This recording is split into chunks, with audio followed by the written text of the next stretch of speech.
Amin. Wassalatu wassalamu ala asyrofil anbiya'i wal mursalin. Puji dan syukur kita panjatkan kehadiran Allah Subhanahu wa taala yang telah memberikan hidup dari muslimat dan umat Islam yang telah kita rasakan saat ini. Kemudian selawat dan salam malam tidak lupa kita panjatkan kehadiran Nabi besar Muhammad Sallallahu Alaihi Wasallam yang telah membawakan kita dari zaman kebodohan ke dalam zaman ke bertemu pengetahuan yang kita rasakan hari. Kemudian atas penghormatan kepada kami mengerti kepada kepala sekolah Mas Rijal SPD dan Ibu Nanggal Puspita SPD selaku calon guru penggerak Angkatan 11 Kabupaten Aceh Selatan dan seluruh Bapak Ibu guru yang berhadir di dalam ruangan yang berbahagia ini. Sebelumnya kita akan mendengarkan lagu Indonesia Raya yang semua guru dipersilakan untuk berdiri untuk mendengarkan lagu Indonesia Raya.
Kemudian kata-kata sambutan dari kepala sekolah.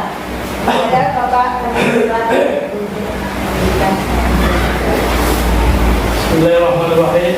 Assalamualaikum warahmatullahi wabarakatuh. Waalaikumsalam warahmatullahi wabarakatuh. Ini berkat syukur Allah SWT yang telah memberikan rahmat dan hidayah kepada kita. Kemudian pada hari ini kita dapat berkumpul di ruangan Dewan Guru ini dalam rangka presentasi dari lingkungan dari kita sebagai calon guru penggerak Angkatan 11 yang sebentar lagi akan mempresentasikan tentang diseminasi penyebaran pemahaman budaya positif di lingkungan sekolah SMA Budaya Tinggi. Berikutnya salawat dan salam kita alamatkan pertumbuhan alam Nabi besar Muhammad Sallallahu Alaihi Wasallam. Beliau telah berhasil merubah pola hidup umat manusia dari alam jahiliyah, dari alam yang tidak mengenal Tuhan, sehingga menjadi umat yang Islami seperti yang kita rasakan pada saat ini. Baik Bapak Ibu yang kami hormati, Bapak Ibu yang sudah berhadir di ruangan ini, yang pada hari ini adalah Ibu kita sebagai calon guru penggerak akan melaksanakan presentasi tugas sebagai calon guru penggerak kepada kita pada hari ini dimintakan sebagai kita untuk untuk mengikuti presentasi dari lingkungan kita. Dan juga dosen kita ini alhamdulillah sudah ada satu orang guru penggerak dan disusul oleh lingkungan kita sebagai calon guru penggerak. Mudah-mudahan misal calon itu akan hilang sehingga menjadi guru penggerak akan jelas. Dan juga akan mengharapkan kepada Bapak Ibu yang lain akan menyusul dapat ini terlanjutkan dengan berdasarkan pengalaman guru penggerak dari Pak Idris. Itu ada kemudahan apa untuk mengikuti apa namanya guru penggerak guru PPG. Itu ada kemudahan, tidak ada lagi melakukan seleksi yang ketat, tapi hanya formalitas saja sebagai ikut tes. Kita memang ikut tes, tapi formalitas saja sudah pasti lulus. Dan kemudian kegiatan PPG tersebut tidak seperti yang reguler. Kalau reguler itu bisa untuk tahun ini 1 tahun namanya. Ya, itu ditunjuk pada perguruan tinggi yang sudah ditunjuk oleh Kemendikbud untuk melaksanakan kegiatan PPG. Di situ ada 6 bulan di meja belajar, kemudian 6 bulan di lapangan. Jadi waktunya 1 tahun. Tapi kalau saya informasi PPG guru penggerak ini ada kemudahan hanya dilaksanakan selama lebih kurang 3 bulan. Itu pun hanya membuat tugas-tugas saja. Dia hanya membuat tugas, kemudian itu sudah dipastikan lulus. Hasilnya kemudahan kita mengikuti sebagai guru penggerak dan kemudahan lainnya. Jadi itu Bapak Ibu semoga bisa berpartisipasi untuk ikut calon guru penggerak angkatan 12 dan angkatan 10. Hanya ini saja yang dapat kami sampaikan sebagai kata sambutan dari kami dengan waktu sudah ada 10 seharusnya kita sudah masyarakat dari jam 9 tadi mengenai masalah teknis supaya ini bisa kita lalui. Untuk menerima waktu saya kirim bila hidayah. Assalamualaikum warahmatullahi wabarakatuh. Waalaikumsalam warahmatullahi wabarakatuh. Terima kasih kepada Bapak Kepala Sekolah yang telah memberikan kesempatan untuk memberikan kata-kata dua kata yang telah disampaikan. Kemudian selanjutnya kepada Ibu Nanda Puspita SPD selaku calon guru penggerak angkatan 11 untuk mempresentasikan. Silakan. Assalamualaikum warahmatullahi wabarakatuh. Waalaikumsalam warahmatullahi wabarakatuh. Alhamdulillah. Terima kasih banyak Bapak Ibu semuanya sudah berhadir pada hari ini. Terima kasih untuk kepala sekolah yang telah memberi saya kesempatan dan Bapak Ibu semuanya telah memberi saya kesempatan untuk bisa mempresentasikan diseminasi penyebaran pemahaman budaya positif di lingkungan sekolah kita, yaitu di SMA Unggul Jaya Wilmi.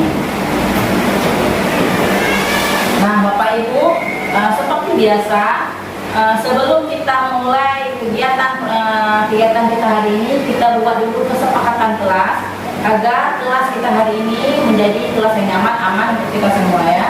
Baik, ini kira-kira ada 6 poin kesepakatan kelas yang sudah saya buat. Apa mungkin ada yang ingin ditambahkan atau sudah sesuai? Bagaimana Bapak Ibu? Sudah ya.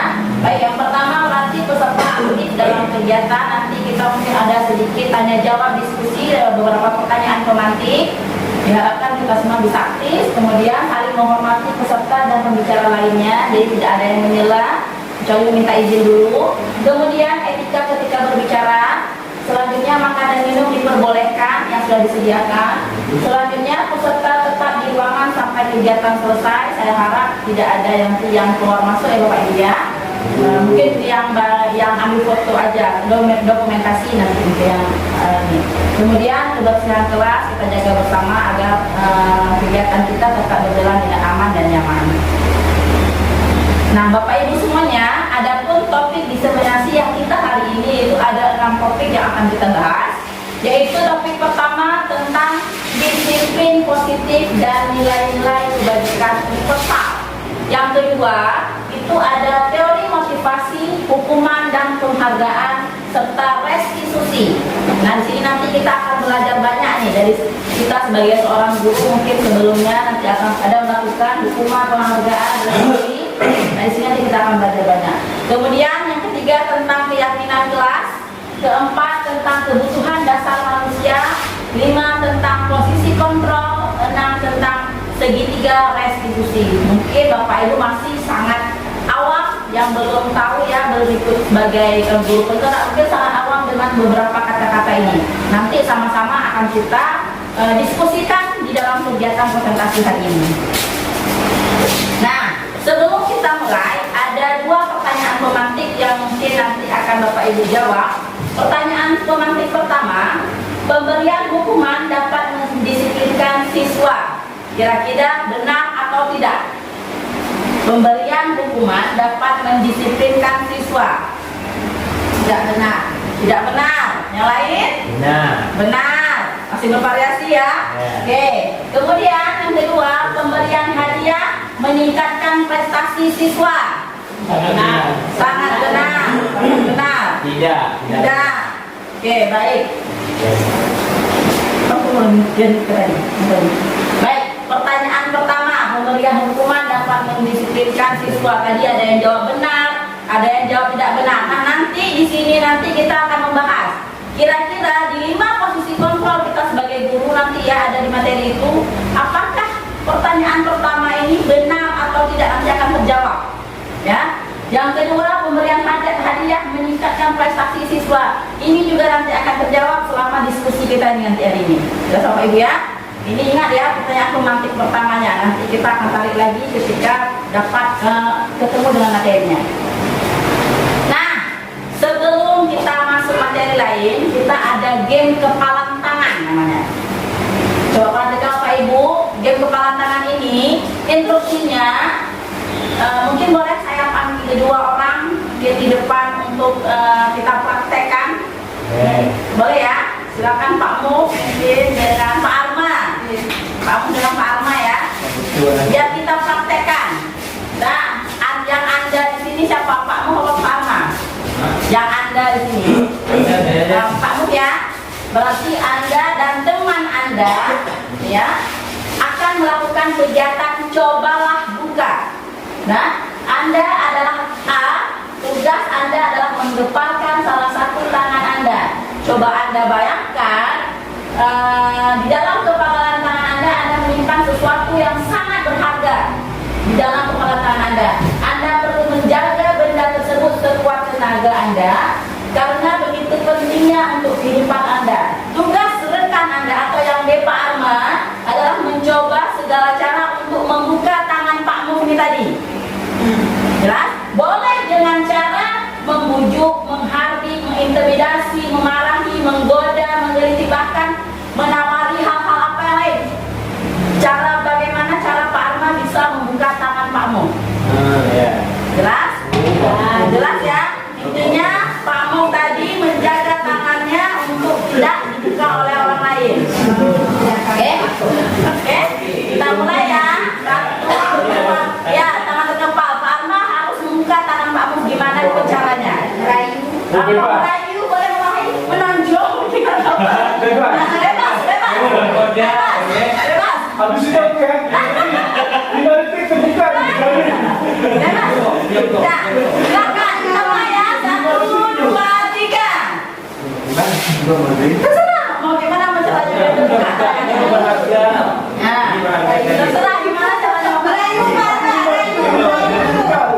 Rayu dengan kelembutan. Rayu apa? Laki-laki tak bisa dirayu. Bisa dorong gitu. Jangan buka kelas, sama-sama susah jangan, tak bisa juga. Pegang tangan. Terserah Mama mau secara kekerasan fisik boleh, mau dirayu dulu boleh, mau seperti apa terserah. Nah, terserah Mama.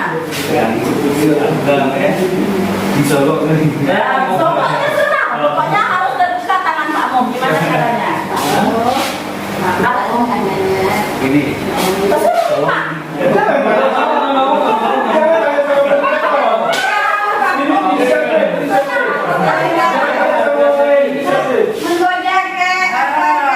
Meneliti juga boleh. Pokoknya dengan berbagai macam cara Pak. Sampai Bapak Fisik bisa. terserah. Oh, terserah. Nggak bisa berarti menyerah? Menyerah. Menyerah ya? Iya. Oke. Tepuk tangan dulu teman kita jelaskan pertanyaannya seperti apa. Terima kasih Pak Mo dan Pak Arma, silakan duduk kembali. Nah, Bapak Ibu semuanya. Baik, silakan Pak Mo dan Pak Arma duduk kembali. Dari permainan game ini tadi, maksudnya adalah yang punya kendali dan yang mengendalikan. Maksudnya, jelas ya? Yang punya kendali tadi kalau Pak Mo sebagai siapa? Guru atau siswa? Siswa. Sedangkan Pak Arma tadi sebagai guru. Kenapa kita sebut seperti itu? Karena kita dengan siswa itu tergantung siswanya, ya kan? Karena siswa adalah pemegang kontrol. Baik kita marah-marah, mau kita menggoda, kita butuh segala macam, kalau siswanya memang tidak mau dari dirinya, berarti memang tidak bisa. Ini kira-kira gambaran awal bagaimana kita berhadapan dengan siswa. Nah, ada dua pertanyaan semantik. Apakah Anda atau rekan Anda atau Pak Muk atau Pak Ahmad membuka kepala tangan Anda? Tidak tadi ya? Nah, mengapa? Apa alasan Pak Muk dan Pak Ahmad tidak membuka kepala tangan? Coba Pak Muk, kenapa? Apa alasannya tidak mau buka kepala Tidak tangan? tergoda dengan dibuka Pak Arma. Tidak tergoda ya? Lembek ini Pak Arma. Tidak tergantung prinsipnya. Kemudian apakah Pak Mus dan Pak Arma tadi poin tidak ya dalam kegiatan ini sesungguhnya siapa yang memegang kendali atau kontrol untuk membuka atau menutup kepala tangan? Siapa yang punya pegang kendali? Pak Mo, ya kan? Tadi pengendalinya adalah Pak Mo sebagai yang tadi, ya kan? Dan sebagai siswa. Oke, jelas ya Bapak Ibu ya? Ya, betul. Kemudian perubahan paradigma teori kontrol atau teori pilihan ilusi kontrol. Ilusi guru mengontrol murid. Guru mengontrol murid, yang terjadi adalah murid takut menghindari hukuman. Dia mengerjakan karena ada rasa takut dan menghindari hukuman, dan bisa terjadi berulang. Kemudian ilusi bahwa semua penguatan positif efektif itu ilusi ini maksudnya yang pertama kalau Pak Arma tadi ini istilahnya mengontrol Pak Mo. Pak Mo mungkin membuka karena rasa takut, ya kan? Yang kedua ilusi penguatan positif efektif atau membujuk. Penghargaan adalah sebuah hukuman, dibujuk nanti akan Bapak berikan ini. Nah, jelas ya. Kemudian ilusi bahwa kritik dan membuat orang merasa bersalah dapat menguatkan karakter. Pak Arma bisa aja bilang, ini kamu kalau nggak kasih Bapak akan sedih. Kalau kamu nggak kasih nanti berarti kamu rela Bapak dimarahkan kepala sekolah segala macam. Nah, ini nanti yang akan berdampak pada siswa adalah memberi jera jangka pendek. Mungkin ya udahlah kasihan bapaknya, atau ya udahlah dikasih sekali ini, atau ya udahlah biarlah sekali, tapi besoknya akan dilakukan kembali. Dan mungkin kita tanpa sadar pernah melakukannya. Kemudian ilusi bahwa orang dewasa memiliki hak untuk memaksa. Ilusi kita guru punya hak nih untuk siswa kita, padahal tidak demikian. Yang terjadi bahwa bisa saja siswa akan memberontak karena siswa pasti juga punya pemikiran kamu tidak punya hak untuk mengatur saya. Nah, istilahnya seperti itulah kata kasarnya. Nah, pertanyaan pemantiknya, menurut Bapak Ibu, apakah makna dari disiplin? Yang kedua, ketika mendengar kata disiplin, apa yang terbayang di benak Anda, apa yang terlintas di pikiran Anda? Coba Bapak Ibu, ketika mendengar kata disiplin, apa yang terpikirkan oleh kita? Disiplin. Waktu. Apa lagi? Rapi. Mematuhi peraturannya ada. Masih bervariasi ya Bapak Ibu ya. Ada waktu, ada kerapian, ada tentang mematuhi peraturannya ada. Selanjutnya makna disiplin sebenarnya adalah belajar. Disiplin berasal dari kata disiplina yang artinya belajar. Disiplin membuat orang menggali potensinya menuju sebuah tujuan apa yang dihargai dan bermakna. dimaknai menjadi sesuatu yang dilakukan seseorang pada orang lain untuk mendapati kepatuhan. Nah, seperti yang biasa kita tahu, disiplin adalah menjadi sesuatu yang dilakukan dan harus dipatuhi. Yang terjadi pada lingkungan kita selama ini. Kita cenderung menghubungkan kata disiplin dengan ketidaknyamanan. Baik itu mengenai waktu, mengenai kerapian, mengenai ketepatan peraturan, bukan dengan apa yang kita hargai atau pencapaian suatu tujuan yang mulia, bukan dari diri kita, tapi karena dari tuntutan, peraturan. Kalau enggak nanti, misalnya kalau datang terlambat nanti dihukum sama gurunya segala macam. Nah, nilai-nilai kebajikan apa saja? Nilai kebajikan adalah sifat-sifat positif manusia yang merupakan tujuan mulia yang ingin dicapai di setiap individu. Kemudian nilai-nilai tersebut bersifat universal atau meluas artinya dan lintas bahasa, suku, bangsa, agama maupun latar belakang. Setiap perilaku atau perbuatan memiliki nilai suatu tujuan. Dengan mengaitkan nilai-nilai kebajikan yang diyakini seseorang, maka motivasi intrinsik berasal dari diri kita akan terbangun sehingga menggerakkan motivasi dari dalam untuk dapat mencapai tujuan yang mulia yang diinginkan. Intinya nilai-nilai kebajikan ini seharusnya berasal dari diri sendiri, dari nilai intrinsik kita, bukan dari nilai ekstrinsik. Nah, adapun tadi semuanya itu mengenai nilai kebajikan, kita tetap berpedoman pada profil pelajar Pancasila, yaitu beriman, bertakwa kepada Tuhan Yang Maha Esa dan berakhlak mulia, mandiri, bernalar kritis, berkebinekaan global, bergotong royong dan kreatif. Ini semua kalau sudah bisa diterapkan dalam kehidupan sehari-hari, efeknya apa? Akan mencapai disiplin jangka panjang. Cuman ya itu mungkin perlu waktu dan harus lebih konsisten.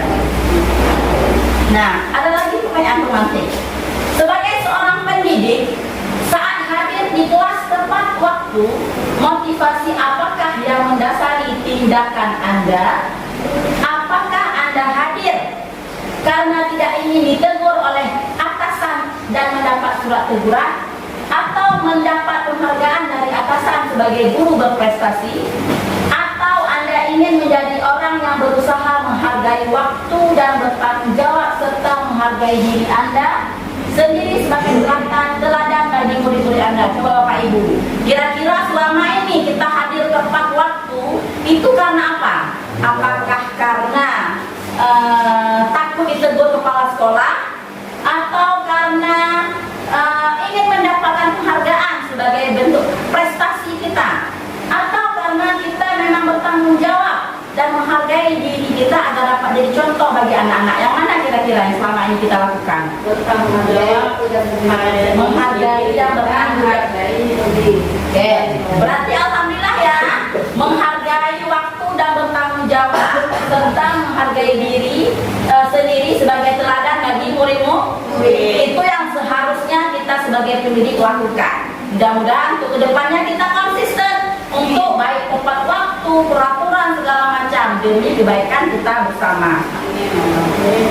Nah, tadi ada motivasi ekstrinsik, intrinsik, ya kan? Tadi disebut motivasi intrinsik itu dari dalam diri. Motivasi ekstrinsik itu bisa untuk menghindari ketidaknyamanan atau hukuman, atau untuk mendapatkan imbalan atau penghargaan orang lain. Itu dari ekstrinsik.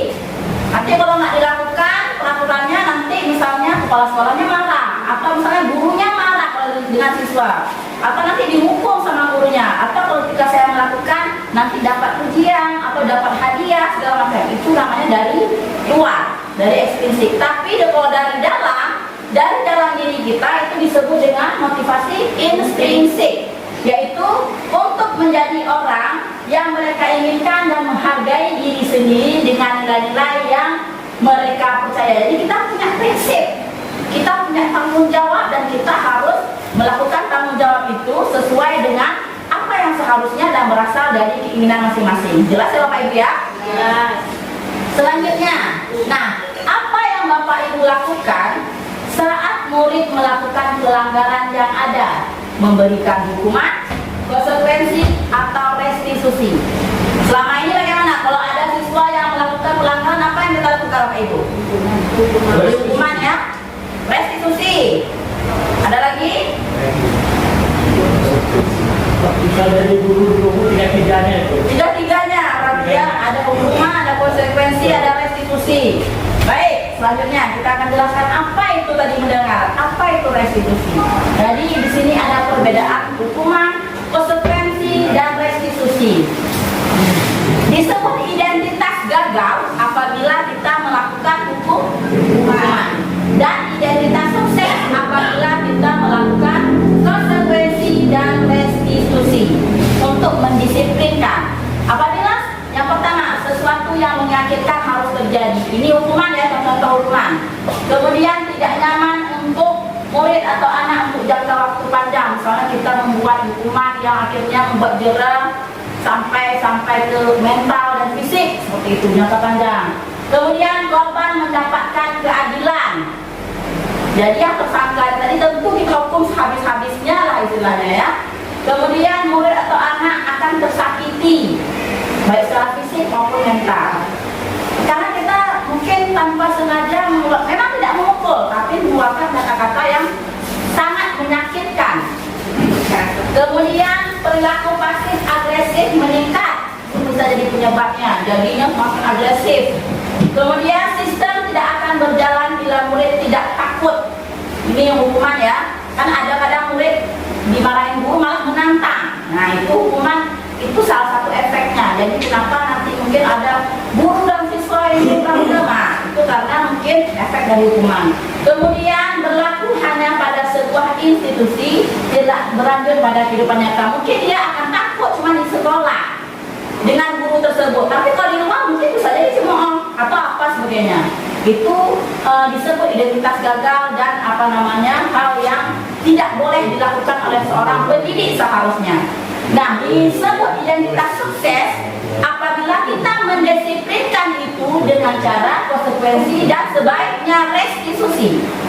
Cara konsekuensi itu sesuatu yang harus terjadi, konsekuensi. Kemudian kalau restitusi merupakan pilihan, jadi kita punya solusi. Jadi masalah anak itu kita nggak langsung marahin, tapi kita punya solusi.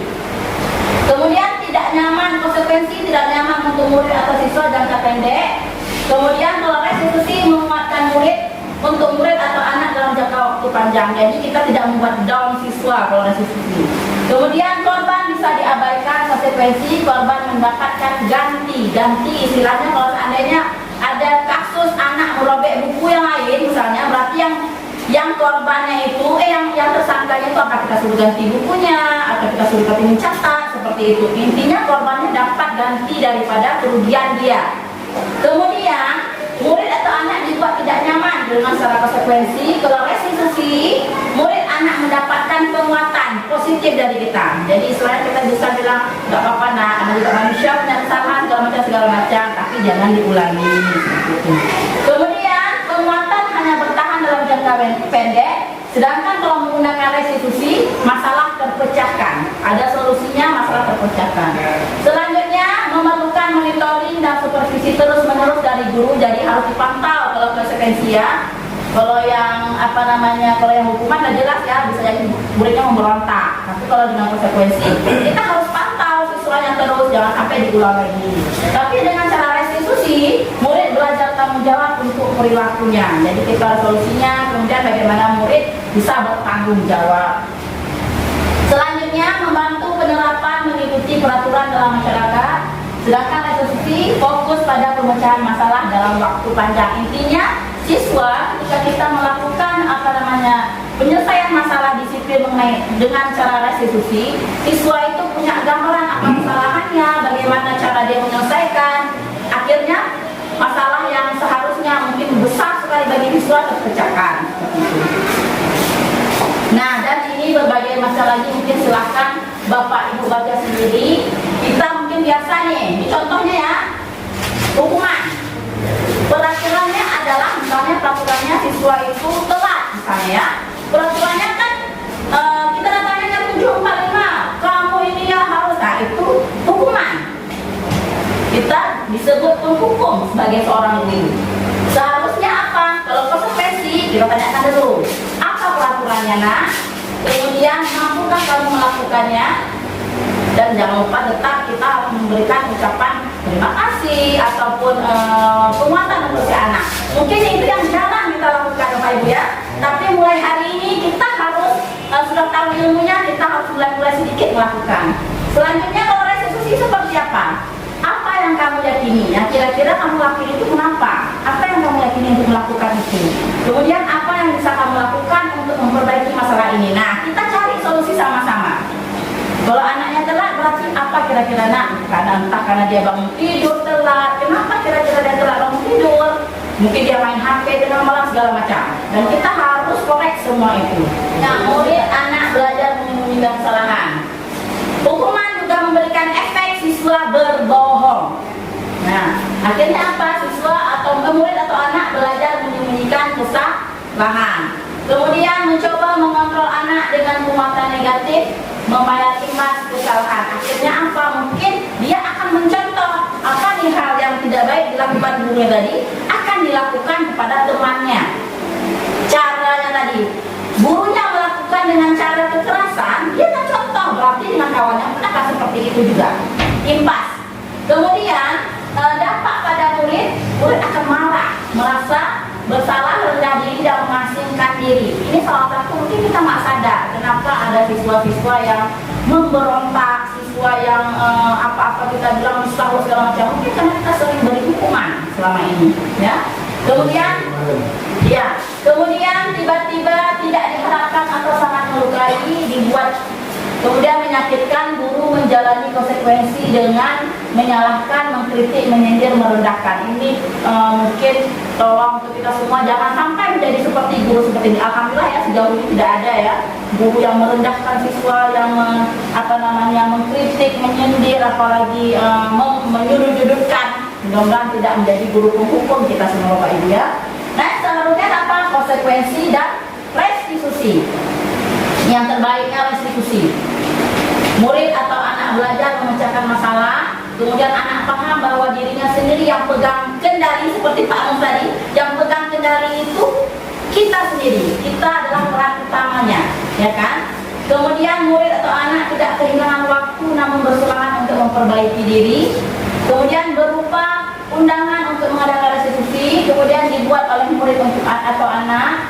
Kemudian menguatkan, guru menyebutkan keyakinan kelas, membimbing kerangka acuan. Jadi untuk mendiskusikan dengan siswa, kita juga mengaitkan juga dengan kira-kira mungkin kita ada peraturan kelas atau keyakinan kelas, kita kaitkan dengan itu. Atau dengan peraturan sekolah, misalnya anak itu telat, kira-kira kamu ingat nggak nak dengan peraturan sekolah kita, datangnya jam berapa, apa yang tidak boleh dilakukan, kita kaitkan, tapi tetap dengan cara restitusi. Tidak boleh mana-mana, kamu ini udah jam 7.45 belum sekolah, itu tidak boleh. Jelas ya Bapak Ibu ya? Nah, berdasarkan bahkan yang tadi sudah kita bahas, berikut adalah penjelasan tentang hukuman, konsekuensi, dan restitusi. Hukuman itu terjadi secara tidak terencana, bersifat satu arah, bisa berupa hukuman fisik, psikis, dan atau kata-kata kasar.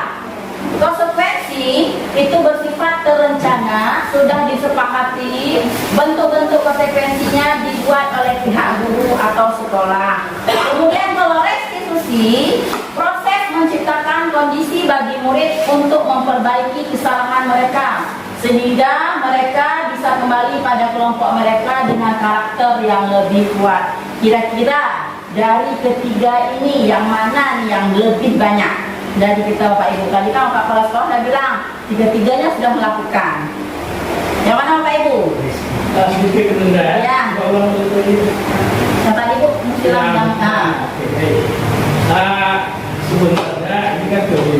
ya, Kalau dikatakan kurang sudah 18 sedikit tindakan. ya, Tapi selama ini itu kalau di lapangan itu tergantung pada karakter siswanya, Bu. ya, Dan juga tergantung pada pendidiknya. Ini yang sudah saya jalani, memang kalau identitas itu gagal hukuman, tapi tidak mungkin hukuman itu tidak kita berikan. Hukuman tidak kita berikan. Sebelum kita mengambil tindakan hukuman, itu sebaiknya kita lakukan dulu restitusi. Nah, ya. Ini kadang-kadang kita sebagai pendidik, setelah seperti yang saya sampaikan, mungkin kita lupa, tidak menyadari, padahal kita di kampus sudah belajar ya tentang sukses. Karena disiplin itu penting. Cuma kita sendirilah sebagai kita sudah tahu bahwa guru itu adalah contoh sumber teladan bagi siswanya. Kadang-kadang kita tidak memberikan contoh yang baik kepada siswanya. Bagaimana siswa itu baik sementara kita tidak berlaku baik sesuai dengan teori yang sudah kita terjadi di kampus. Seperti disiplin ini, kita hanya menyuruh anak-anak disiplin sementara kita tidak disiplin. Nah, sebelum ini kita berikan hukuman, kita harus berkaca dulu, ya kan? Kadang-kadang di lapangan kita kan lupa, apalagi kita ada faktor emosional. Nah, kadang-kadang emosional kita ini tidak terkendali sehingga kita lupa apa terlebih dahulu hukuman itu atau restitusi. Kalau secara teori itu sebaiknya ada restitusi dulu. Nah, sebaiknya itu. Tapi kadang-kadang kita adalah orang lupa. Entah memang lupa atau tidak, itu memang karena emosi kita tinggi. Sebaiknya sebelum kita melakukan itu, ya kita bertanya dulu pada diri sendiri. Hanya alhamdulillah selama saya jadi guru ketiga ini saya lakukan. Pertama, restitusi dulu, pendekatan dengan siswanya, kemudian melibatkan wali kelas dan juga melibatkan guru. Itu sudah pernah saya lakukan di sekolah itu. Kemudian dengan sendirinya konsekuensi itu jalan. Tapi tergantung juga pada karakter siswanya. Ada juga karakter siswanya itu beban. Jauh mata. Kalau bahasa kita Pak Tuan baca. Kalau baca itu sudah habis kalimat kita, kesadaran kita sudah habis. Mau tidak mau, hukuman itu tetap kita berikan. Cuma hukuman yang kita berikan seperti fisik, ya seperti fisik. Dan juga tidak boleh dalam bentuk psikisnya. Berarti hukuman yang kita beri itu sifatnya mendidik. Nah, sifatnya mendidik itu takut. Hukuman tetap kita berikan. Misalnya ada anak terlambat kita tegur, nah kenapa bisa terlambat? Nah, ada apa di rumah? Kenapa bisa terlambat? Kamu tahu nggak aturannya dari berapa? Kamu tahu nggak hukumannya apa? Gitu. Jangan langsung kita mungkin tidak pakai emosi. Kamu lagi, nggak boleh gitu. Itu menyangkut tentang psikologis sana. Mana kamu tidak di rumah ada masalah dengan orang tua, ada yang dekat dengan penuh, tidak ada rokok.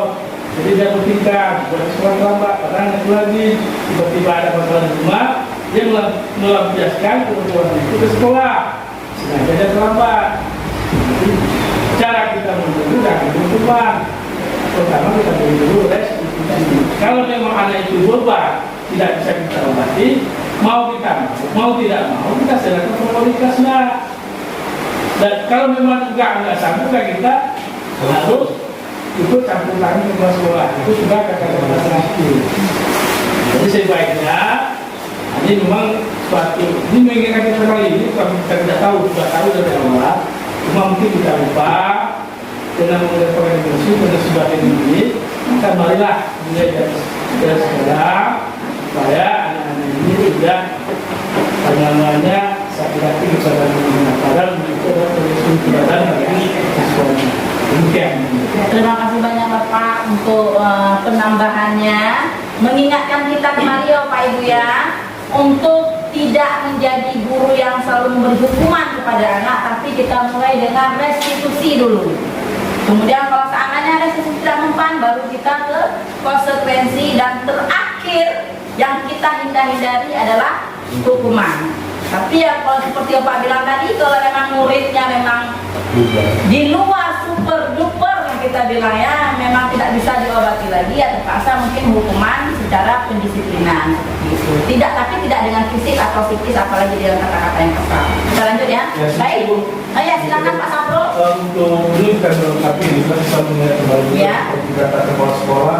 Kalau kita lihat identitasnya dalam hukuman itu gimana ya, kita bilang tidak cocok juga, tapi sudah terbukti juga dengan hukuman anak itu bisa sukses. Yang ketiganya juga sebenarnya sudah betul, termasuk pengalaman saya dulu juga di masanya kepemimpinan Bu Marni. Saya juga sudah tahu di mana saya dulu. Itu saya pakai konsekuensi dulu. Setelah konsekuensi saya pakai hukuman. Setelah saya pakai hukuman, baru saya pakai restitusi. Kenapa seperti itu? Saya tanya dulu pada masalahnya apa. Setelah masalahnya apa, baru saya bawa hukuman. Kalau seandainya tidak berubah lagi, kamu saya laporkan ke orang tua kamu, hukumannya ke nomor telepon kamu saya denda. Setelah itu restitusinya gimana? Alhamdulillah berubah. Mencerminkan seperti teman-teman kita ada dulu seperti si Imba, si Rizky, si Ali Akbar, dan lain-lain juga alhamdulillah sukses seperti itu. Dan tahun selanjutnya saya buat juga masalahnya seperti ini, termasuk identitas yang gagal, termasuk hukuman, anak itu tidak melakukan lagi, termasuk si siapa namanya di kemarin dari orang rokok, saya kejar, tangannya koyak dan bisa melakukan, akhirnya dia keluar. Dan tahun selanjutnya kenapa saya tidak pakai lagi yang konsekuen dengan hukuman, tetap saya pakai restitusi, karena dulu faktor hukuman orang tua, tapi sekarang tidak ada lagi. Kalau saya pakai hukuman, otomatis saya selalu bermasalah sama orang tua. Kejadiannya sudah ada. Tahun ini juga yang kemarin gagal yang sebelah. Saya bilang, niat bola berlaku sama orang tua yang nonton bola ayahnya. Dari situ masalah saya tidak ada lagi. Makanya kenapa sisa pro itu sekarang lembek? Bukan lembek. Seperti kata kepala sekolah tadi juga. Lihat situasi anaknya. Kalau memang gombal apa segala macam. Nah, yang selain kesannya seperti itu, kalau kita bilang identitas gagal untuk hukuman, sebenarnya tidak juga gitu. Cuma selain ada di peringatan bunyinya lah untuk hukuman. Apakah memang bisa dikatakan identitas gagal atau memang abu-abu gitu. Kurang baik. Terima kasih banyak Pak Saprul untuk penambahannya ya. Berarti dari tadi penjelasan Pak Saprul, intinya Pak Saprul sudah melakukan ketiga hal ini. Dan mulai dari hukuman sudah pernah dilakukan, mulai dari konsekuensi sampai ke restitusi juga sudah pernah dilakukan dan sudah ada hasil-hasilnya. Kita lihat sendiri dari hukuman sudah ada hasilnya, jelaskan sama Pak Saprul, sampai ke restitusi juga sudah ada hasilnya Pak Ibu ya. Jadi kita sudah bisa membedakan yang mana yang terbaik, itulah yang seharusnya kita ambil. Apakah restitusi, hukuman, konsekuensi atau restitusi. Dan sebaiknya yang dianjurkan memang adalah konsekuensi dan restitusi. Hukuman itu pilihan ketiga lah istilahnya kalau bisa ya. Dan kalau bisa memang dihindarkan Pak Ibu ya. Baik, selanjutnya Bu, tolong. Udah. Oke, baik. Konsekuensi atau hukuman, contohnya mencatat 100 kali dalam buku kalimat saya tidak akan terlambat lagi karena terlambat ke sekolah, ini disebut sebagai sanksi atau konsekuensi. Kemudian lari mengelilingi lapangan basket 2 kali karena terlambat, itu disebut juga dengan hukuman karena sudah fisik. Kemudian membersihkan coretan yang dibuat di meja tulis, itu sebagai konsekuensi. Konsekuensi kan yang tindakan untuk bertanggung jawab ya. Selanjutnya murid diminta untuk push up 15 kali karena tidak menggunakan masker di sekolah atau tidak menggunakan seragam yang sesuai, itu juga disebut dengan hukuman. Selanjutnya mengganti kertas tugas teman yang telah dicoret-coret salah di ulangan, sengaja dia nyoret punya kawannya, saya minta ganti, kemudian dia bertanggung jawab ganti, itu disebut dengan konsekuensi. Selanjutnya berdiri di depan kelas sambil mengangkat kaki satu karena tidak bisa menjawab pertanyaan, ini juga disebut dengan hukuman. Mungkin hal-hal sepele seperti ini kita kan selama ini menganggapnya hal lumrah ya Pak Ibu ya, sebelum kita tahu. Nah karena sekarang sudah tahu, mari sama-sama kita menghindari hukuman, tapi kita dahulukan restitusi atau konsekuensi.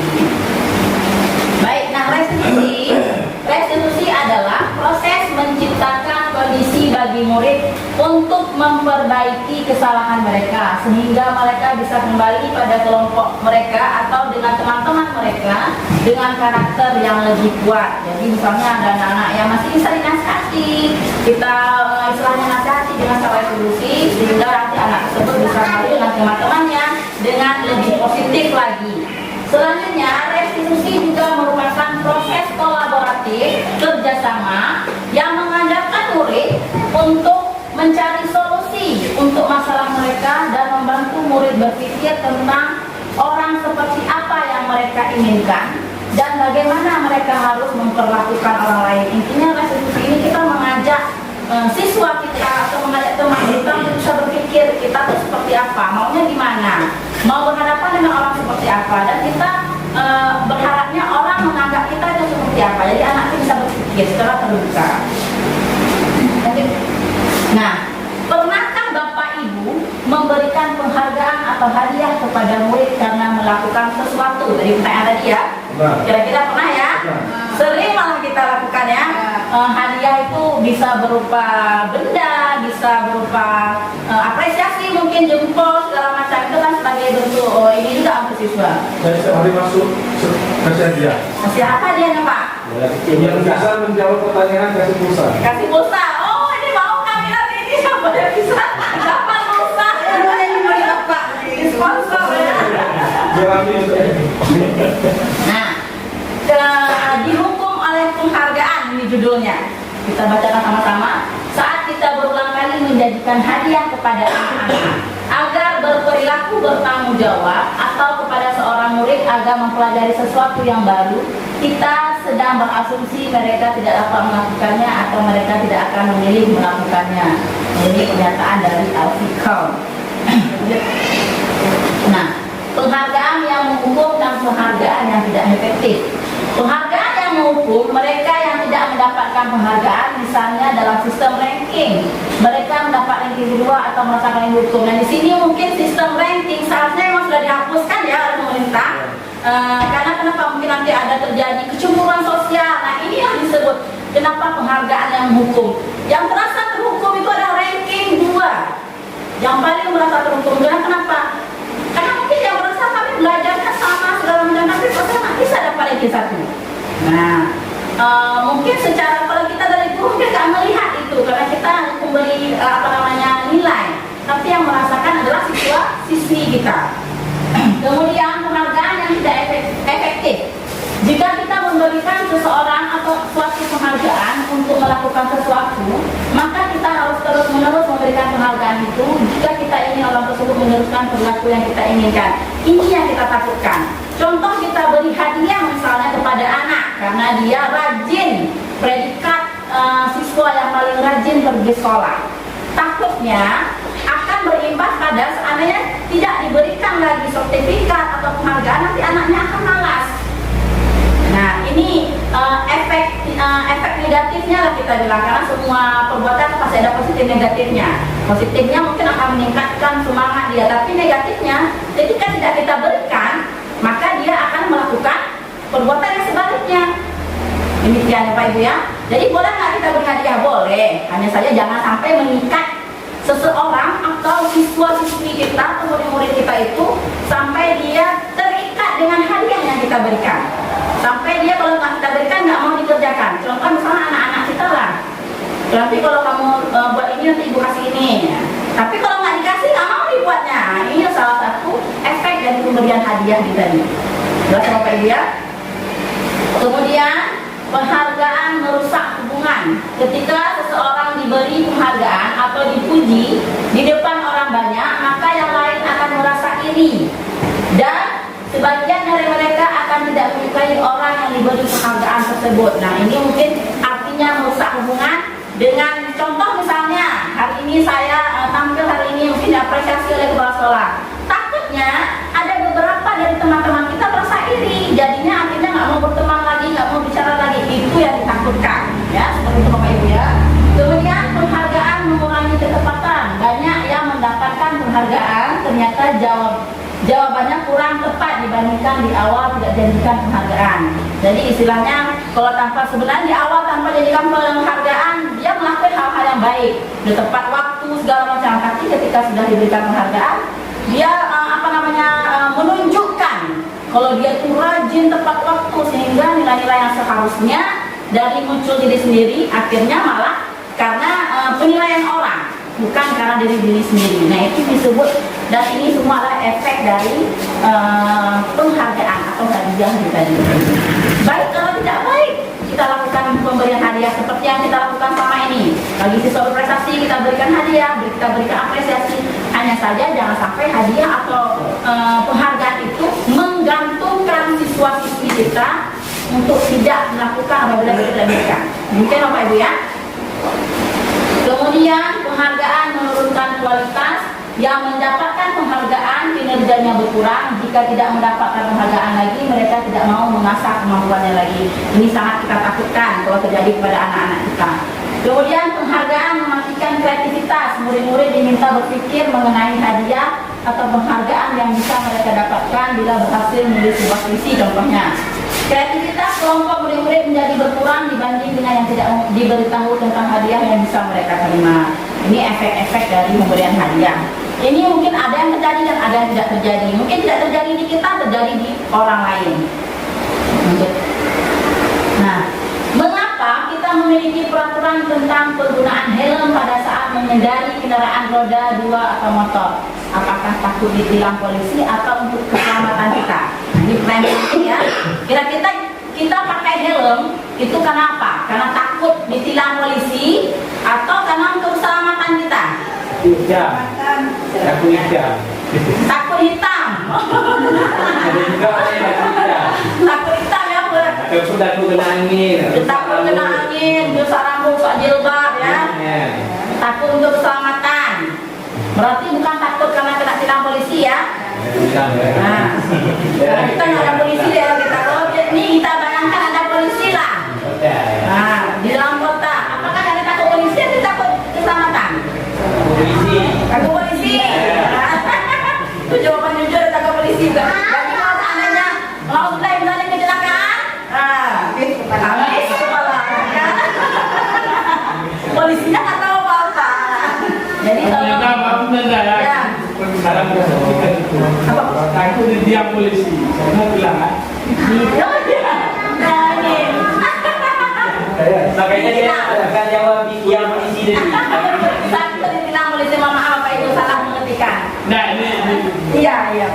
Selanjutnya, nah, nilai keyakinan seseorang akan lebih tergerak dan bersemangat untuk menjalankan keyakinannya daripada hanya sekedar mengikuti serangkaian peraturan tertulis tanpa makna. Karena kita kan pasti setiap individu kita punya keyakinan masing-masing. Meskipun sudah ada 1000 peraturan, tapi kalau kita punya keyakinan yang membantu lah istilahnya, pasti kita akan menjalani keyakinan kita itu sendiri. Contoh misalnya datang tepat waktu.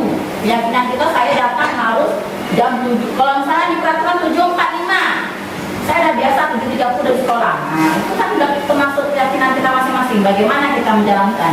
Kemudian boleh-boleh itu demikian. Mereka perlu mendengarkan dan memahami arti sesungguhnya tentang peraturan-peraturan yang diberikan. Apa nilai-nilai kebajikan di balik peraturan tersebut? Apa tujuan utamanya? Dan menjadi tidak tertarik atau takut sehingga hanya sekedar mengikuti serangkaian peraturan yang mereka tanpa memahami tujuan mulia. Ini mungkin kita ada sebagian yang lupa atau mungkin memang perlu melakukan. Dengan siswa-siswa kita memang kita harus menyampaikan apa saja peraturan di sekolah ini atau apa saja peraturan yang kita buat di kelas. Memang harus seperti itu Bapak Ibu. Mungkin kan siswa kami tanpa diberitahu akan tahu sendiri, nggak boleh. Kita harus kasih tahu duluan. Karena kalau kita nggak kasih tahu, kita yang salah. Kita sebagai guru harus ngasih tahu duluan apa peraturan-peraturan yang akan kita lakukan. Kalau di kelas, apa keyakinan kelas yang akan kita lakukan dan apa yang tidak boleh dilakukan. Nah, seandainya dia melanggar atau melakukan pelanggaran, baru kita sudah punya ada acuan karena kita sudah ngasih tahu duluan. Tapi kalau kita nggak ada ngasih tahu, nanti yang salahnya adalah si guru karena ibu aja nggak ada ngasih tahu. Kan siswa seperti itu, ibu aja nggak ada ngasih contoh. Berarti kita sebagai guru harus ngasih tahu dan memberikan contoh. Selanjutnya, keyakinan kelas atau kesepakatan siswa. Keyakinan kelas dibuat berdasarkan kesepakatan antara guru dan siswa yang bersifat universal. Peraturan biasanya dibuat oleh guru bersifat satu arah. Nah, keyakinan kelas ini pasti Bapak Ibu di kelas pasti udah buat keyakinan kelas masing-masing atau peraturan lah ya. Keyakinan kelas atau kesepakatan dengan siswa-siswi sebelum masuk awal semester pasti sudah buat. Nah, keyakinan kelas ini bersifat lebih abstrak daripada peraturan yang lebih rinci dan konkret. Kemudian keyakinan pernyataan keyakinan kelas senantiasa dibuat dalam bentuk yang positif. Kemudian keyakinan kelas hendaknya tidak terlalu banyak sehingga mudah diingat dan dipahami oleh semua warga kelas. Keyakinan kelas sebaiknya sesuatu yang dapat diterapkan di lingkungan tersebut. Kemudian semua warga kelas hendaknya ikut berkontribusi dalam pembuatan keyakinan kelas lewat kegiatan curah pendapat, bersedia meninjau kembali keyakinan kelas dari waktu ke waktu. Nah, prosedur pembentukan keyakinan sekolah atau keyakinan kelas.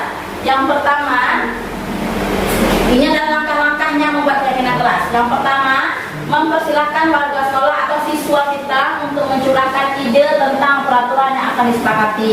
Jadi sebelum kelas dimulai, kita silakan memberikan kesempatan kepada anak-anak kita untuk apa kira-kira yang diinginkan. Kemudian mencatat semua masukan.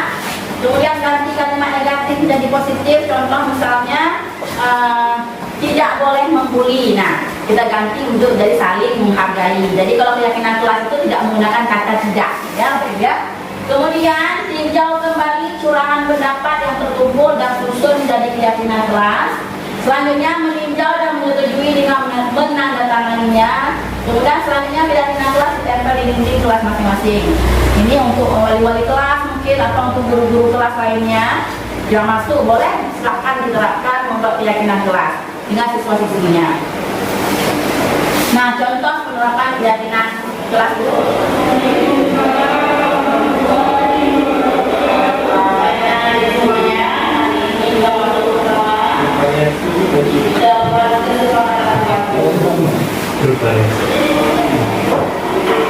Itu yang pertama kedua, itu akan pasti. Konsep ini semua bervariasi.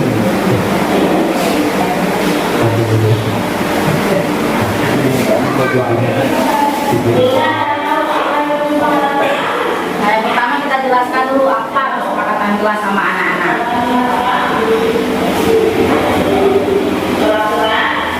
Ya,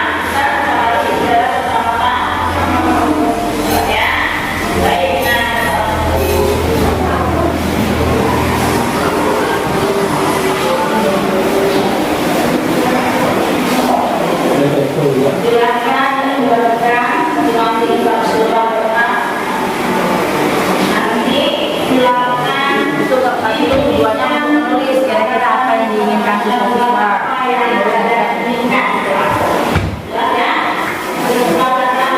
kalian inginkan untuk kita dan kita. Jadi untuk kalian dan kita sama saya. Silakan dituliskan dalam saya.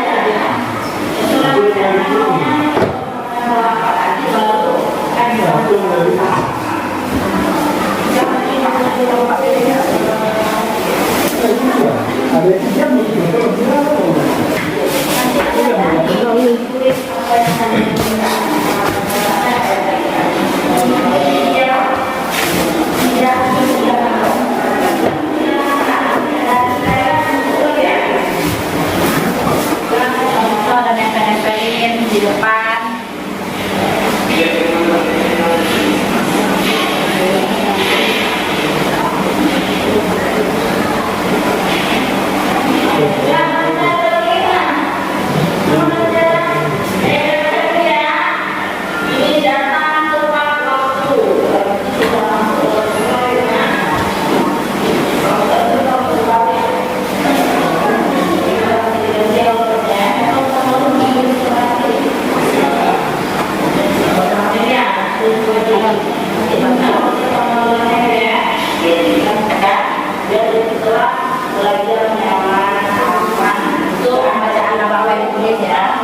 Kemudian diganti dengan kata-kata yang negatif atau positif. Kata tidak diganti menjadi kata apa?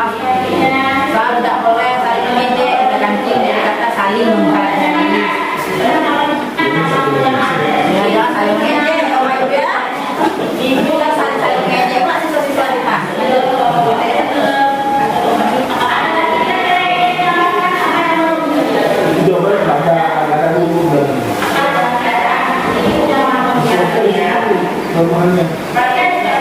Ini juga penjelasan tentang apa namanya keyakinan kelas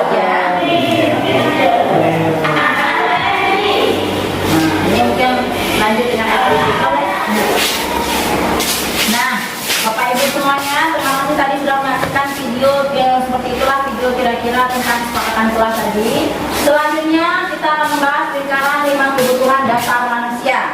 Ini yang kita butuhkan sebagai seorang guru dan untuk murid-murid atau siswa-siswi kita.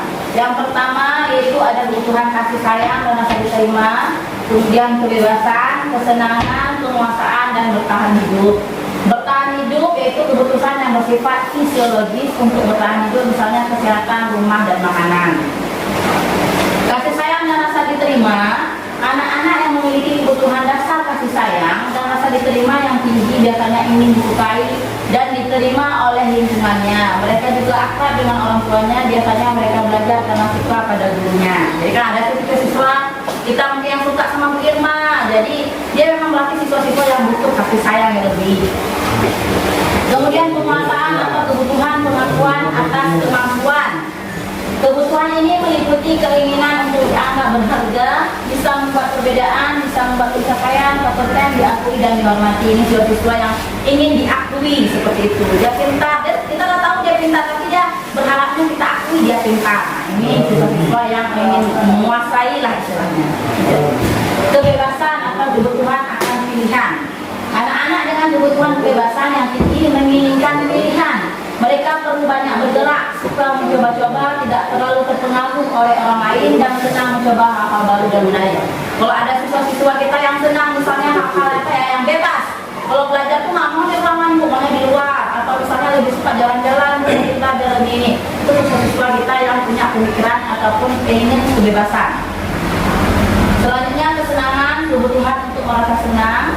Anak-anak dengan kebutuhan dasar kesenangan yang tinggi biasanya ingin menikmati apa yang dilakukan. Mereka juga bisa berkonsentrasi tinggi saat mengerjakan hal yang disenangi. Mereka suka berpermainan dan suka mengoleksi barang, suka bergurau, suka melucu dan juga mengemaskan. Bahkan saat mereka bertingkah laku buruk, mereka masih terlihat lucu. Ini pasti ada beberapa siswa-siswi kita yang seperti ini, Bapak Ibu kan? Jadi kita sebagai siswa, sebagai guru itu harus mengenali kira-kira siswa-siswi kita ini atau murid-murid kita ini kebutuhan dasarnya yang mana. Di situ yang kita penuhi. Jangan nanti kebutuhan dasarnya kesenangan, tapi kita penuhinya di misalnya di kebebasan. Itu nggak terpenuhi. Apa yang Bapak Ibu lakukan jika melihat murid selalu melanggar peraturan atau keyakinan kelas, menghukum, menasihati atau diam saja? Bagaimana Bapak Ibu? Apa yang akan kita menasehati ya Pak ya? Berarti kita sebagai guru semestinya memang harus menasehati. Tadi yang sudah kita bahas di awal-awal materi awal, tentu menasehati terlebih dahulu. Nah, 5 posisi kontrol kita sebagai seorang guru. Ini mungkin yang hal baru, saya pun baru tahu. Ikut CGP ini saya pun baru tahu ternyata ada 5 posisi kontrol yang mungkin sebelumnya kita masih jadi penghukum atau pembuat merasa bersalah atau sebagai teman, sebagai pemantau atau sebagai manajer. Kita akan melihat sendiri nanti setelah kita membahas. Nah, contoh penerapan 5 posisi kontrol. Kasusnya adalah siswa tidak memakai atribut lengkap saat upacara bendera. Kalau disebut sebagai penghukum, kita akan memberi hukuman hormat pada bendera selama 45 menit.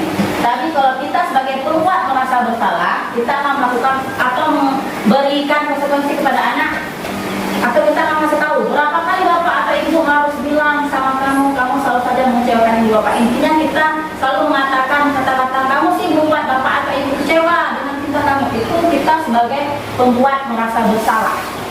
Tapi kalau kita tadi sebagai langsung ngasih hukuman, berarti kita sebagai guru penghukum. Yang mana nanti silahkan Bapak Ibu tentukan sendiri yang kira-kira kita di mana itu. Lanjut. Atau sebagai teman. Jadi kita biasanya kalau sebagai teman, kalau kita lihat guru dengan siswa sebagai teman, mungkin seperti tidak ada jarakan lagi. Nah ini juga berbahaya sebenarnya. Contoh misalnya, ayo dong ikuti aturan sekolah, kalau bantu bapak atau ibu ya sekali ini, ya sudah tidak apa-apa, lain kali jangan sampai buat seperti ini lagi ya. Iya. Besok akan lakukan lagi karena kenapa dia menganggapnya guru itu alah ya Pak itu apa ya? Itu sebagai teman itu berbahaya juga, ya. Kemudian atau kita sebagai pemantau, kamu sudah melanggar peraturan sekolah, kamu tahu konsekuensinya.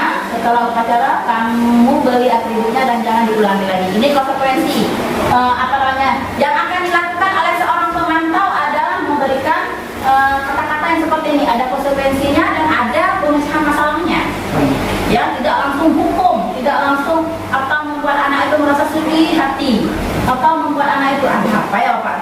karena kita teman, mak boleh. Nah yang sebaiknya mana? Kita sebagai manajer, kita cari tahu tuh anak apa kesalahannya. Kita tanya dulu, kira-kira bagaimana kamu memperbaiki kesalahanmu. Jadi ada solusinya, ada cara bagaimana menyelesaikan masalah. Ini dilakukan oleh manajer yang tadi, hukuman, konsekuensi dan restitusi. Restitusi itu dilakukan oleh seorang guru yang sudah berada di tahap manajer ini. Sudah sampai itu ya. Jadi kalau hukuman dan konsekuensi, kalau hukuman tadi jelas berarti dia sebagai guru penghukum. Apa-apa dikit menghukum, tanpa tanya dulu kenapa anak-anak ini buat kesalahan, tanpa tanya kenapa langsung ke hukum, itu sebagai penghukum namanya. Tapi kalau sebagai pembuat rasa bersalah, nanti langsung nyalahin anak, gara-gara kamu ibu kena marah kepala sekolah, gara-gara kamu ini. Jadi siswanya merasa iba hati, merasa kecil, itu kita nggak boleh juga. Atau sebagai teman yang terlalu akrab dengan siswa sampai tidak ada batas, itu nggak boleh dengan guru, siswa dengan guru nggak boleh. Atau pemantau tadi, kalau pemantau tadi boleh, tapi sebaiknya menjadi sebagai manajer. Tapi karena kita masih belajar, pelan-pelan, mudah-mudahan kita menghindari sifat-sifat yang tidak baik dan mampu menjadi sifat yang manajer sebagai seorang guru. Berasa apa ya? Nah, posisi kita sebagai apa selama ini? Kira-kira Bapak Ibu selama ini sebagai apa? Sebagai penghukum, pembuat rasa bersalah, sebagai teman, pemantau, atau sebagai manajer? Manajer. Kemudian posisi kontrol apakah aku? Nah ini ada 3 kalimat. Kira-kira nanti coba Bapak Ibu sebutkan ya. Kalimat pertama nih, kamu tidak pernah mendapatkan nilai jika tidak mengerjakan. Kira-kira ini kata-kata yang diucapkan oleh siapa? Guru. Iya, misalnya oleh guru yang seperti apa? Penghukum. Nah sebagai penghukum ya Bapak Ibu ya. Kemudian yang ini, ayolah lakukan demi Bapak atau Ibu ya. Teman. Sebagai teman. Kemudian saya kecewa sekali dengan kamu. Kira-kira sebagai apa nih? Sebagai pemantau persahabatan. Bukan, pembuat rasa bersalah. Ya, ini Bapak Ibu kita harus sekarang mulai udah tahu ilmunya, berarti pelan-pelan kita terapkan kepada siswa-siswi kita. Mudah-mudahan yang kita inginkan tercapai ya. Nah, ada segitiga restitusi. Apa itu segitiga restitusi? Yaitu suatu proses dialog yang dijalankan oleh guru agar dapat menghasilkan murid yang mandiri dan bertanggung jawab. Ada segitiga restitusi untuk memecahkan masalah. Yang pertama itu menanyakan keyakinan kelas. Jadi kalau ada siswa melakukan kesalahan, kita boleh tanyakan dulu, kamu tahu nggak peraturan kita seperti apa contohnya ya. Kemudian memvalidasi tindakan yang salah. Atau ibu dengar kamu melakukan kesalahan ini, benar nggak? Nah, kita tetap harus tanya dulu, jangan langsung kamu ini ibu dengar ya, itu nggak boleh. Tapi kita validasi dulu benar atau tidak. Kalau dia bilang benar, nah, baru nanti. Kemudian menstabilkan identitas. Di sini menstabilkan identitas itu kita istilahnya membuat penguatan lah untuk siswa itu. Kalau dia lakukan kesalahan nggak apa-apa. Lain kali jangan dilakukan. Manusia juga melakukan kesalahan segala macam. Kita beri penguatan. Kemudian cari solusi. Ini segitiga restitusi tadi. Ini mungkin yang akan kedepannya kita lakukan. Kalau ada siswa bermasalah, berarti dengan cara seperti ini kita lakukan dulu. Lanjut. Menstabilkan identitas. Berbuat salah itu wajar. Tidak ada manusia yang sempurna. Ibu bapak juga pernah melakukan itu. Ini kata-kata yang kita sampaikan kepada siswa-siswa kita, agar siswa-siswa kita ketika mau menjelaskan alasannya enak. Jadi ketika siswa kita sudah berada di di emosi yang lebih aman, dia pasti akan cerita curhat sama kita. Tapi kalau kita lagi marah-marah, pasti dia akan bilang. Kita lagi nunjuk-nunjuk atau kita lagi emosi, kamu kenapa atau telat? Pasti dia akan bilang. Tapi kalau kita sudah membawa dia ke emosi yang lebih stabil, dengan menstabilkan identitas ini, pasti nanti siswa akan jelasin kenapa dia telat, kenapa dia ini segala macam. Lanjut.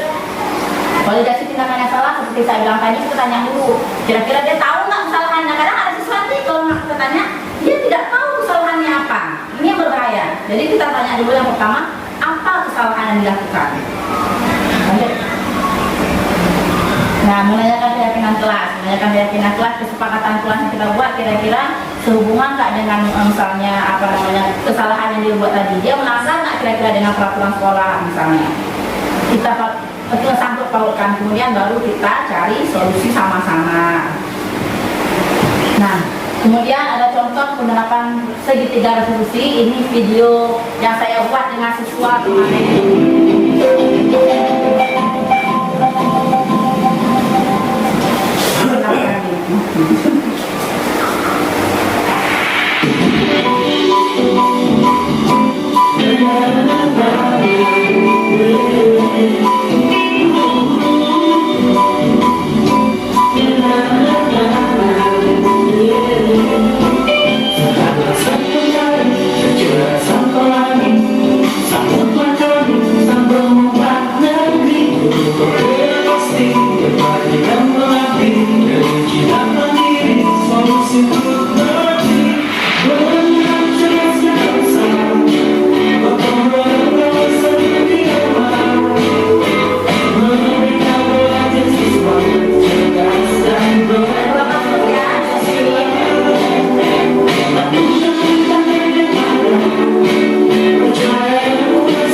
kemudian ada tugas terbelakang dari Dewan.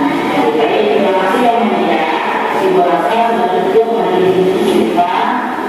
Silakan kita disahkannya. Terima kasih Ibu. Ya, Bapak aja. Sebuah. Assalamualaikum warahmatullahi wabarakatuh. Saya perkenalkan nama saya Nanda. Saya murid kelas 2 sekolah di Desa Bumi, Kecamatan Rembang, Kabupaten Aceh Selatan. Saya telah melakukan kesalahan karena telah mencegah sasaran. Bu Nanda tidak langsung menyalahkan saya atau menghukum.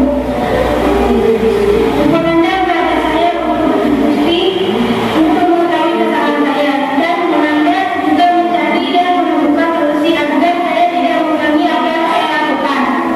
Saya sangat senang. Terima kasih Bu Nanda. Wassalamualaikum warahmatullahi wabarakatuh.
Tentang nilai diri dahulu, ya, tentang nilai diri. Nah, jadi nilai diri yang bermanfaat itu bukan hanya sekedar apa, bukan hanya sekedar kita buat dengan saja, juga harus kita akan sesuai dengan kesepakatan yang sudah kita lakukan. Nah, sekarang kira-kira apa nih yang bisa saya lakukan untuk menindaklanjuti kesalahan yang dia lakukan kali ini? Saya akan mulai dengan ibu dengan berdisiplinan itu dari kemarin jadi makanan sudah tahu nih tentang salatnya berdisiplinan itu seperti apa. Itu saya siap ibu rasa sudah cukup ya disiplin ini. Sekarang kamu boleh kembali kelas dan belajar seperti biasa.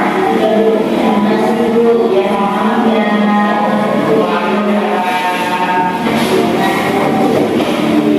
Ini ya Bu ya.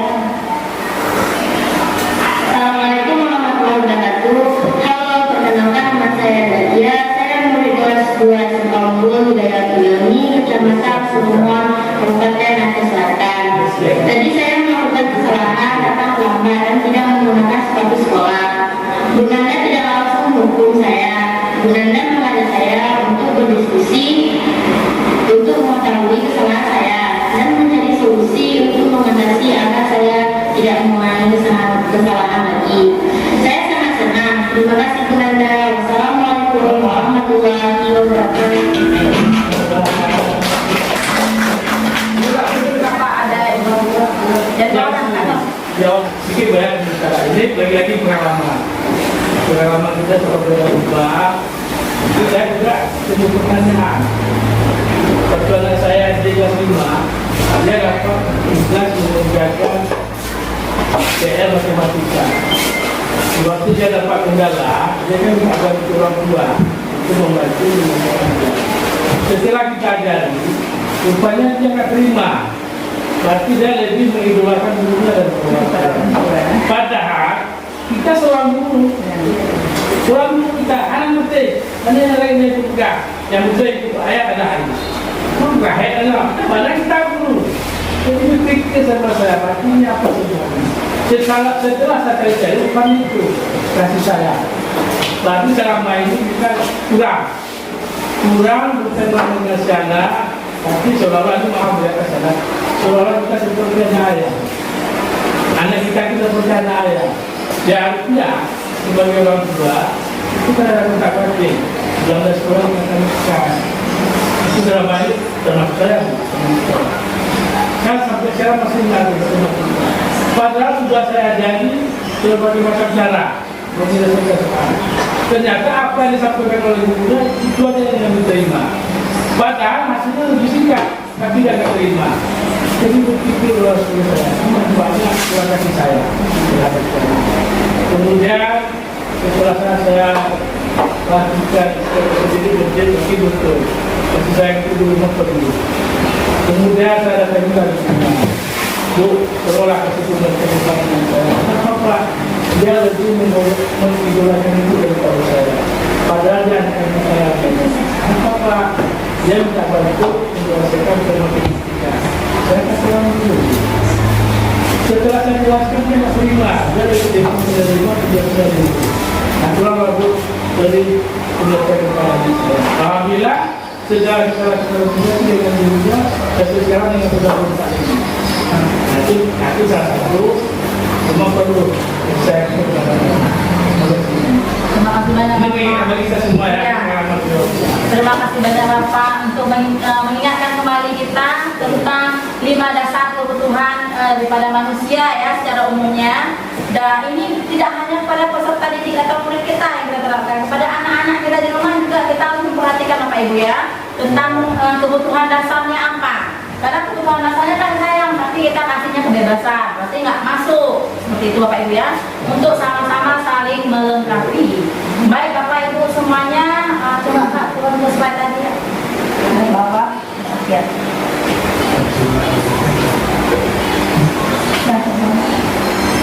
Baik Bapak Ibu semuanya, terima kasih untuk waktunya yang telah bersedia kiranya sampai 1 jam lebih sepertinya Bapak Ibu ya. Sudah ikut kegiatan presentasi tentang penerapan budaya positif. Mudah-mudahan kita sebagai pendidik melakukan perbaikan ke depannya tentang ilmu-ilmu yang sudah kita tahu, kita terapkan, dan kita menjadi guru yang punya sifat manajer yang sebagaimana seharusnya. Baik, itu saja yang dapat saya sampaikan. Lebih dan kurang saya mohon maaf Pak Ibu, mungkin ada jawaban yang kurang, saya juga mohon maaf. Lebih dan kurang saya mohon maaf. Saya akhiri, wabillahi taufiq wal hidayah. Assalamualaikum warahmatullahi wabarakatuh.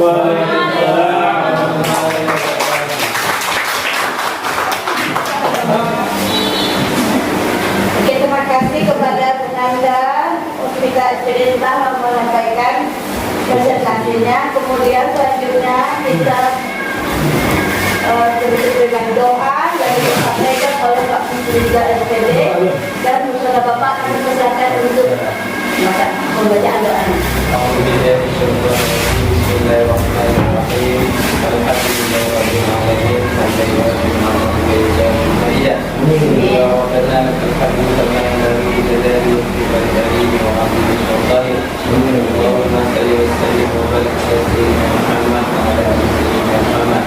Allahumma rzuqna rizqan halalan thayyiban wasta'malna bihi shalihan. Allahumma inna nas'aluka salama wa salamatan fid din wa afiyatan fil jasad wa siratan fil ilmi wa barakatan fil rizqi wa tawbatan qabla al-maut wa rahmatan min al-maut wa maghfiratan ba'da al-maut. Allahumma harim alaina al-maut wa najatan min an-nar wa afina al-hisab.